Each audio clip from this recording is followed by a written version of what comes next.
السلام عليكم، ازيكم عاملين ايه؟ يا رب تكونوا بخير. هنعمل النهارده مع بعض العيش الفينو في البيت بمقادير سهله جدا وبسيطه ومن غير اي تعقيدات. هنقدر نعمله في بيتنا بمنتهى البساطه.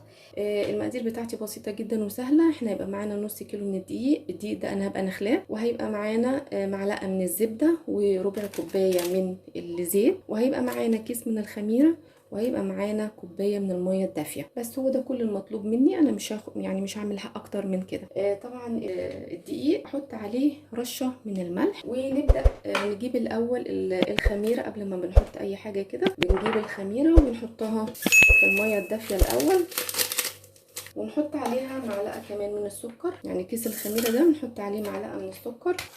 وبعد كده نجيب الميه بتاعتنا وننزل بيها. وبعد كده نبدا الخميره اهي خلاص انا قلبتها، نبدا ننزل بيها بقى هي الميه الدافيه بتاعتي. بعد كده هننزل بالزيت اهو، وهناخد كمان حوالي من الخل معلقه واحده بس. يعني خلي حوالي، يعني هو بيبقى عدل. كمان هنحط معلقه الزبده، طبعا دي بدرجه حراره الغرفه، يعني ما بتبقاش متجمده، بتبقى يعني مش مسيحاها ولا طاها تلاجة. هنبدا بقى نقلب كل المكونات بتاعتنا كده. طبعا لو احتاجنا ميه احنا بنحط الاول بس كوبايه كده من الميه، وبعد كده بنبدا نشوف مقياس الدقيق بتاعي بيحتاج ميه ولا ما بيحتاجش، يعني بيمتص قصدي الميه ولا.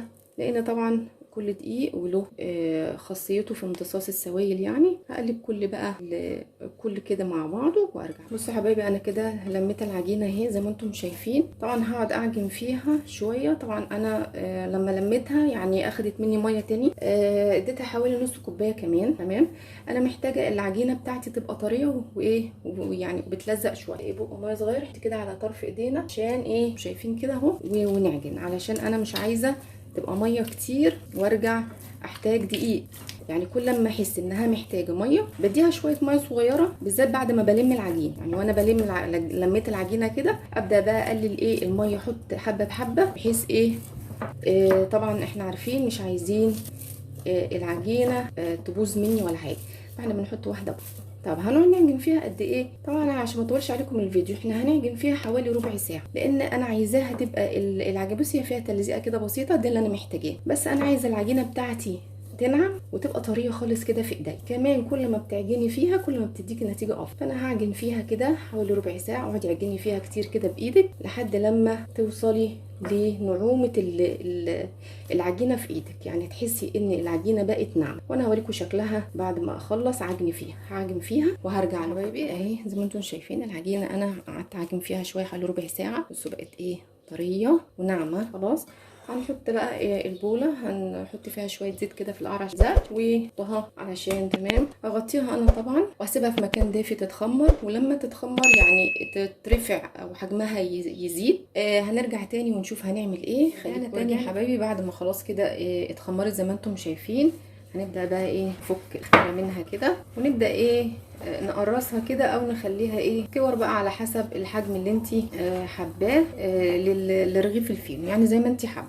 تمام اهي. طبعا ما شاء الله بصوا العجينه طريه وجميله، ان شاء الله تطلع زي الفل. نبدا بقى ناخده كده كور مثلا تبقى قد البرتقانه الصغيره كده اهو. نبدا بالشكل ده على ايديكي كده باطراف صوابعك، وندورها زي ما انتم شايفين كده تبقى دواير. وفي صاج هبقى دهناه زيت، ونبدا نحطها علشان خاطر نريحها شويه. يعني انا هعملها اهو كده، هنعملها كور زي ما قلنا، وهنسيبها ترتاح شويه كمان، يعني نص ساعه كمان علشان خاطر نعرف نفرده. لما نيجي نفرده كده يبقى مرتاح معانا العجين زي ما انتم شايفين. انا هخلص بقى كده بقيه الكميه وهرجع يا حبايبي. خلاص انا كده عملتها كور زي ما انتم شايفين.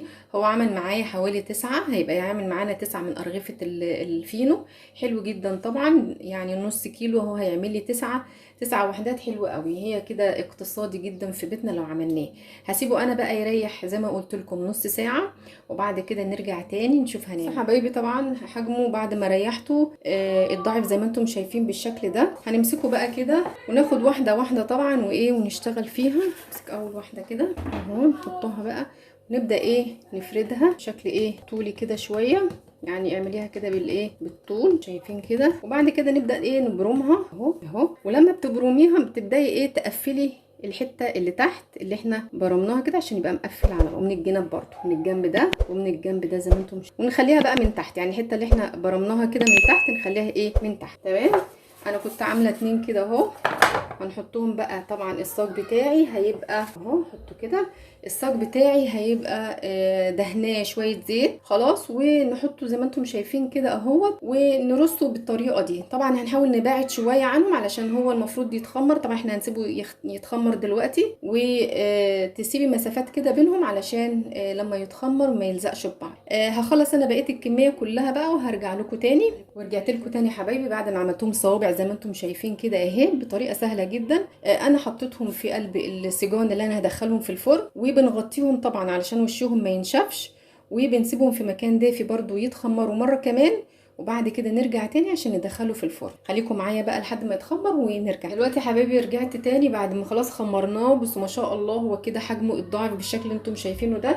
قبل ما ادخله الفرن طبعا هبقى مسخنه الفرن بتاعي، لازم يدخل على الفرن يبقى سخن على درجه حراره 200، وبنشغل من فوق ومن تحت، ولو عندك كمان المروحه شغليها. قبل بس ما احطه في الفرن انا هيبقى معايا شويه لبن كده على وشه، نحط شويه لبن او بيضه لو ما عندكش لبن، ونحط شويه سمسم. فانا كده باللبن كده اهو، امشي كده على الوش، امسح على وشه علشان يحمر لي الوش بتاعه كده ويبقى لونه احمر وجميل. بعد كده بقى هنجيب السمسم بتاعنا كده ايه الوش عشان يديله شكل جميل كده ويبقى طعمه حلو. لازم طبعا نبقى مشغلين الفرن، لازم ضروري علشان خاطر الفرن يبقى سخن. ما ينفعش ندخل كده المعجنات او المخبوزات بتاعتنا يبقى على فرن بارد، مش هينفع. زي الفل. انا كده خلصت، هدخله الفرن زي ما قلت لكم وارجع تاني. خليكم معايا. ورجعت لكم تاني يا حبيبي بعد ما طلع خلاص من الفرن. الفينو هو كده اتعمل، وطبعا لما بياخد اللون الذهبي دوت اول ما بيطلع من الفرن على طول علشان يبقى طري معاكي، بنجيب بخاخ ميه وبنرشه وبنغطيه على طول علشان يبقى طري وما ينشفش معاكي.